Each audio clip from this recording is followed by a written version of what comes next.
নমস্কার, জয় মাতারা। আমি অ্যাস্ট্রো হিমাংশু ভাগ্যের দুয়ার থেকে আপনাদেরকে জানাই আন্তরিক শুভেচ্ছা, ভালোবাসা।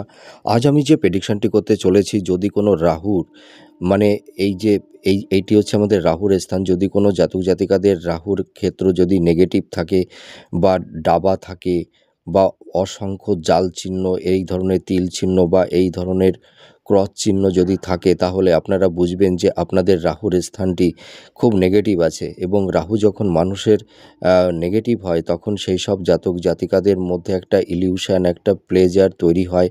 এরা বিভিন্ন রকমের নেশায় অ্যাডাপ্টেড হয়ে যায়। তাছাড়া এদের শরীর স্বাস্থ্য ভালো যায় না। তারপরে এর পাশাপাশি দেখা যায় অর্থহানি, হ্যাঁ, অপবাদ, বদনাম, তাছাড়া বিভিন্ন রকমের আইনি ঝুট-ঝামেলার মধ্যে জড়িয়ে পড়ে। তাছাড়া দেখা যায় অ্যাক্সিডেন্ট, দুর্ঘটনা, অর্থহানি, অর্থনাশ, সম্পর্কের অবনতি, এইগুলো কিন্তু তৈরি করে দেয়। তা আপনারা যারা রাহুর একটা নেগেটিভ এফেক্টের মধ্যে যারা আছেন, আপনাদের সেই রাহুর নেগেটিভিটি থেকে পরিত্রাণের জন্য আমি একটি ঘরোয়া টিপস বা টোটকা যাই বলুন, আমি আপনাদেরকে দিচ্ছি।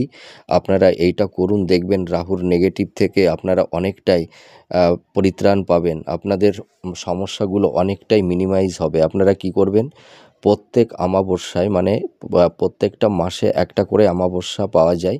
সেই অমাবস্যার দিনে কি করবেন, একটা চীনামাটি বা স্টিলের যে কোনো একটা পাত্র নেবেন। সেই পাত্রের মধ্যে সন্ধক লবণ আপনারা রাখবেন। তার সঙ্গে 4টি লবঙ্গ, আহ, মানে মানে এই 4টি লবঙ্গ আর একটু সামান্য আহ, খণ্ডক ফিটকারি, ফিটকারির একটা ডেলা, ছোট একটা আহ, উম, মানে টুকরো নিলেই হবে। ওর মধ্যে রেখে দেবেন। তাহলে দেখবেন, ওটাকে রেখে দেবেন আপনারা ঘরের আহ, মোটামুটি দক্ষিণ কোণে। ঠিক আছে?